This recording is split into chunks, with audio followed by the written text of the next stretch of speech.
Almost ಈ ಬಾರಿಯ ಮುಂಗಾರು ಮಳೆ ಅಂತೂ ಕಂಟಿನ್ಯೂಸ್ಲಿ ಬರ್ತಾನೆ ಇದೆ. ಪೂರ್ವ ಮುಂಗಾರು ಕೂಡ ಅಬ್ಬರಿಸಿತ್ತು, ಅದಾದ್ಮೇಲೆ ಮುಂಗಾರು ಶುರುವಾದ್ಮೇಲೂ ಕೂಡ ಮಳೆ ಅಬ್ಬರಿಸ್ತಾನೆ ಹೋಗ್ತಾ ಇದೆ. ಎಡೆಬಿಡದೆ ಸುರಿತಾ ಇರುವಂತದ್ದು ಸ್ಪೆಷಲಿ ಕರಾವಳಿ ಭಾಗ, ಮಲೆನಾಡು ಭಾಗಗಳಲ್ಲಿ ರಾಜ್ಯದ ಹಲವೆಡೆ ನಿಲ್ಲದ ಮುಂಗಾರು ಮಳೆಯ ಆರ್ಭಟ. ಕರಾವಳಿ ಮಲೆನಾಡು ಜಿಲ್ಲೆಗಳಿಗೆ ಆರೆಂಜ್ ಅಲರ್ಟ್ ಅನ್ನ ಘೋಷಣೆ ಮಾಡಲಾಗಿದೆ. ಕರಾವಳಿಯ 3 ಜಿಲ್ಲೆಗಳು, ಮಲೆನಾಡು ಭಾಗದ ಶಿವಮೊಗ್ಗ, ಹಾಸನ ಆಗಿರ್ಬೋದು, ಮತ್ತು ಒಂದ್ ಕಡೆ ಕೊಡಗು, ಇಲ್ಲೆಲ್ಲ ಕಡೆನೂ ಕೂಡ ಮಳೆ ಅಬ್ಬರಿಸ್ತಾನೆ ಹೋಗ್ತಾ ಇದೆ.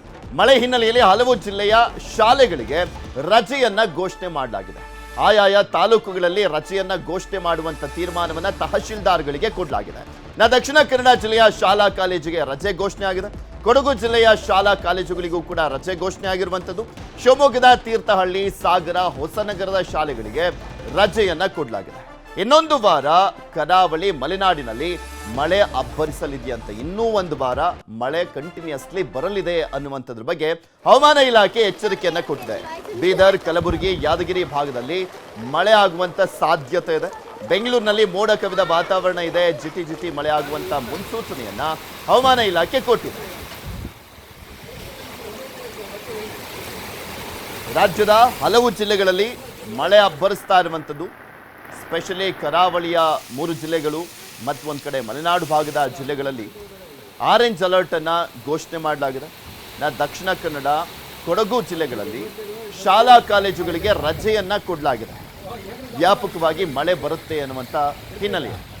ಇನ್ನು ಕೆಲವು ಜಿಲ್ಲೆಗಳ ತಾಲೂಕುಗಳಲ್ಲಿ ಅಲ್ಲಿನ ತಹಶೀಲ್ದಾರ್ಗಳು ಮಳೆ ಯಾವ ರೀತಿಯಾಗಿ ಬರ್ತಾ ಇದೆ, ಯಾವ ಪ್ರಮಾಣದಲ್ಲಿ ಇದೆ, ಅದನ್ನು ಆಧರಿಸಿ ರಜೆಯನ್ನ ಕೊಡ್ತಾ ಇದ್ದಾರೆ.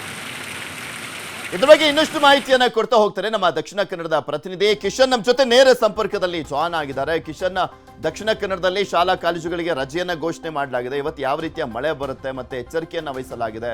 ಸದ್ಯಕ್ಕೆ ಈ ಪರಿಸ್ಥಿತಿ ಹೇಗಿದೆ ಅಲ್ಲಿ?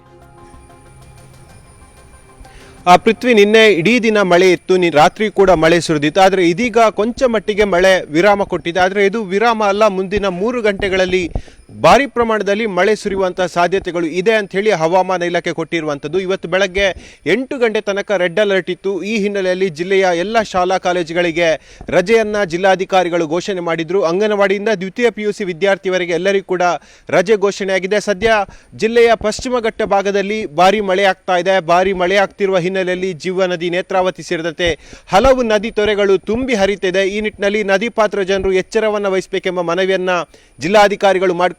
ಮತ್ತೊಂದು ಕಡೆ ಚಾರ್ಮಾಡಿ ಘಾಟ್ನ ಹಲವು ಭಾಗದಲ್ಲಿ ಈಗ ಭೂಕುಸಿತ ಆಗ್ತಾ ಇರುವಂಥದ್ದು. ಯಾಕೆಂದರೆ ಘಾಟ್ ಭಾಗದಲ್ಲಿ ಸಾಕಷ್ಟು ಗಾಳಿಯ ವಾತಾವರಣ ಕೂಡ ಇದೆ. ಈ ನಿಟ್ಟಿನಲ್ಲಿ ಚಾರ್ಮಾಡಿ ಘಾಟ್ ಆಗಿರ್ಬೋದು, ಶಿರಾಡಿ ಘಾಟ್ ಮುಂತಾದ ಘಾಟ್ ರಸ್ತೆಗಳಲ್ಲಿ ಈಗ ಭೂಕುಸಿತ ಕೂಡ ಆಗ್ತಾ ಇರುವಂಥದ್ದು. ಪ್ರಮುಖವಾಗಿ ಮೀನುಗಾರರಿಗೆ ಈ ಬಾರಿ ಎಚ್ಚರಿಕೆಯನ್ನು ಕೊಡಲಾಗಿದೆ. ಜಿಲ್ಲಾಡಳಿತದ ಮುಂದಿನ ಆದೇಶದವರೆಗೆ ಯಾರು ಕೂಡ ಸಮುದ್ರಕ್ಕೆ ತಮ್ಮ ದೋಣಿಗಳನ್ನು ಇಳಿಸಬಾರ್ದೆಂಬ ಎಚ್ಚರಿಕೆಯನ್ನು ಈಗ ಜಿಲ್ಲಾಧಿಕಾರಿಗಳು ಕೊಟ್ಟಿದ್ದಾರೆ. ಯಾಕಂದರೆ ಹವಾಮಾನ ಇಲಾಖೆ ಕೊಟ್ಟಿರುವಂತಹ ಸೂಚನೆ ಪ್ರಕಾರವಾಗಿ ಸಮುದ್ರ ಭಾಗದಲ್ಲಿ ಸುಮಾರು 35ರಿಂದ 40 ಕಿಲೋಮೀಟರ್ ವೇಗದಲ್ಲಿ ಗಾಳಿಯ ವೇಗ ಇರುತ್ತೆ ಮತ್ತು ಅಲೆಯ ಅಬ್ಬರ ಕೂಡ ಜಾಸ್ತಿ ಆಗಿರುತ್ತೆ. ಈ ನಿಟ್ಟಿನಲ್ಲಿ ನಾಡದೋಣಿ ಮೀನುಗಾರಿಕೆ ನಡೆಸುವಂಥ ಮೀನುಗಾರರು ಯಾವುದೇ ಕಾರಣಕ್ಕೂ ತಮ್ಮ ದೋಣಿಗಳನ್ನು ಸಮುದ್ರಕ್ಕೆ ಇಳಿಸಬಾರ್ದೆಂಬ ಖಡಕ್ಕಾದ ಎಚ್ಚರಿಕೆಯನ್ನು ಕೂಡ ಜಿಲ್ಲಾಡಳಿತ ಕೊಟ್ಟಿರುವಂಥದ್ದು. ಹಾಗಾಗಿ ಇನ್ನೂ ಕೆಲವು ದಿನಗಳ ಕಾಲ ಮಳೆ ಮುಂದುವರಿಯುವಂಥ ಸಾಧ್ಯತೆಗಳು ಕೂಡ ಇದೆ.